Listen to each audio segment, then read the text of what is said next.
Hello guys, welcome back to my channel Shubhajit পেটসের নতুন একটা ভিডিওতে জানাই সবাইকে স্বাগতম।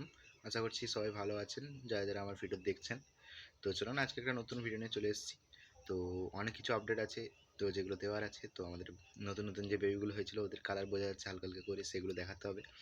এবং আরও ডিম পেড়েছিল যেই পায়রাগুলো, সেগুলো কেমন আছে এবং বেবিগুলো কত বড় হয়েছে, যেগুলো আগের ছাউনিতে উঠেছিল সেগুলো সব কিছু আপডেট দেবো। তো চলো, এবং ড্রাগন গাছে নতুন নতুন আপডেট রয়েছে, তো সেগুলো দিতে হবে। তো চলো ভিডিওটি স্টার্ট করা যাক। তো এখন আমি যাচ্ছি বাড়ির ছাদে। তো দেখতেই পাচ্ছেন অনেকটা রোদ উঠেছে এখন, সবাই এখানে বসে আছে দেখুন। এটা আমাদের এইবারে নতুন কালারের বেবিটা, এটা হচ্ছে আমাদের সাদা বেবিটা, মানে ওর দিদি, এবং এখানে ওর জোড়াটা। ঠিক আছে, তো সবাই এখানে বসে আছে। এখানেও ওই ছাউনির একটা বাচ্চা বসে আছে, উড়ে গেল। এবং এখানে দেখুন একজন কোথায় বসে আছে এখানে। এবং আমাদের নতুন পায়রাটা যেটা এনেছিলাম, গুলি পায়রা, তো এটা দেখুন এখানে আছে। এবং এখানে দেখুন আমাদের ফিমেল পায়রাটা গিরিবাজের, যেটা উড়ে এসেছিলো আমাদের বাড়িতে। এবং ওইখানে আমাদের মেল পায়রাটা আছে, যেটা আমি কিনে এনেছিলাম। তো এদেরকে এখন খাবার দিয়ে দেবো, কারণ সকাল থেকে খাবার দেওয়া হয়নি, অনেকটা ক্ষুধার্ত আছে এরা। এবং আমি বাড়িতে ছিলাম না, কাজে গিয়েছিলাম, তার জন্য খাবারটা দেওয়া হয়নি। তো দেখতেই পাচ্ছেন কতটা ক্ষুধার্ত আছে। তো সবাই খাওয়া দাওয়া শুরু করে দিয়েছে এখন। আমাদের গিরিবাজ পায়রাগুলোর ব্রিডিং একদম টপ লেভেলের আছে, এবং ব্রিডিং খুবই সুন্দর করছে, কোনো কথা হবে না।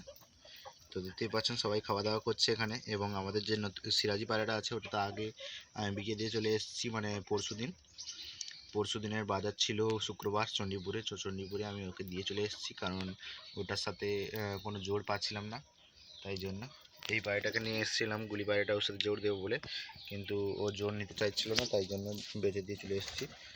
বেকার বাড়িতে রেখে লাভ নেই, অন্য কোথাও গেলে ওরা ওদেরকে জোর দিয়ে ভালোভাবে ব্রিডিং সাকসেস করাবে।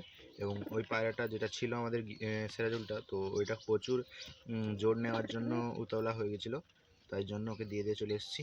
তো কোনো ব্যাপার না, যাক, যাদের বাড়িতে থাকবে ভালো থাকবে। এবং যাকে দিয়েছি তাকে বলে এসেছি যেন ভালো থাকে। তো চলুন ভেতরের দিকে যাওয়া যাক। তো এখানে দেখুন আমাদের মুরগি বাচ্চাগুলো আছে, কতটা বড় হয়ে গেছে।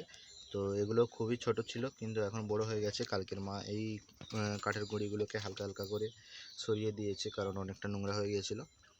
তো এখানে দেখুন আমাদের ছোটো ছোটো বেবিগুলো আছে দুটো। তো দুটোর কালার এবারে আবার অন্যরকম উঠছে।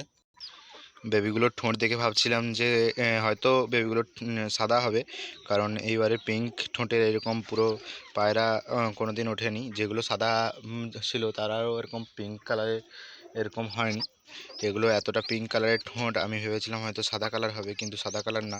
তো দেখতেই পাচ্ছেন এইখানে কালারটা হালকা হালকা করে দেখাচ্ছি। তো যদি বলতে পারেন কী কালারের হবে তাহলে খুবই ভালো হতো। তো দেখতেই পাচ্ছেন কী কালার। এবং এই পাশের বেবিগুলো দেখাবো এক্ষুনি। তো দেখতেই পাচ্ছেন অনেকটা বড় হয়ে গেছে, পালক অনেকটা বেড়ে গেছে। ছোটো বেবিটা একটু ছোট আছে, তাছাড়া দুটো বেবি ঠিক আছে। এখানে দেখুন ছোটো বেবিগুলো আছে, মানে এই পাশে যাদের আমাদের নতুন পায়রাগুলোর বাচ্চা, দেখুন এগুলো প্রায় অনেকটাই বড় হয়ে গেছে। তো কিন্তু আগের বাচ্চাগুলো যেগুলো দেখেছিলাম তাদের থেকে অনেক ছোট আছে, কিন্তু অনেকটাই বড় হয়ে গেছে। এখানে দেখুন বসে আছে। তো চলুন না, এগুলো অনেকটাই ছোটো বেবি, এদেরকে বেশি ঘাঁটাঘাঁটি যাবে না। তো দেখতেই পাচ্ছেন এই দুটোর কালারও ভালো হবে।